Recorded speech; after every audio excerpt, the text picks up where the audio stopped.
Hello বন্ধুরা, আমরা গিয়েছিলাম বক্রেশ্বর বাবার মন্দিরে পুজো দিতে। প্রথমে আমরা স্নান টান করে তারপর বাবার মন্দিরের দিকে আগাচ্ছি।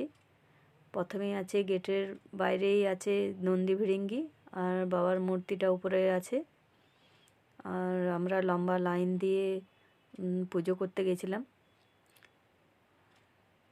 এই যে সব আমরা যাচ্ছি, আমাদের সপরিবারে যাচ্ছে, আমাদের বন্ধু বান্ধবী ও তাদের ছেলেমেয়েরাও যাচ্ছে। আর এখানে আছে একটা চৌবাচ্চা, সেখানেও গরম জল হচ্ছে। এই যে দেখুন, পরিষ্কার দেখা যাবে কেমনভাবে ফুটছে। এই দেখুন, অনেকে বলছে সায়েন্স, অনেকে বলছে বাবার মহিমা।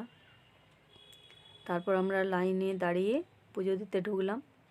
প্রথমে এই যে আমার বন্ধু বান্ধবীরা ও ছেলেমেয়েরাও পুজো দিচ্ছে।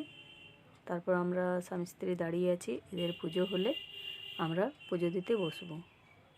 দেখুন, বাবার দর্শন করুন, বাবা তলে আছে, তাকে স্পর্শ করে আমরা পুজো করব। দেখুন কীভাবে স্পর্শ করছে।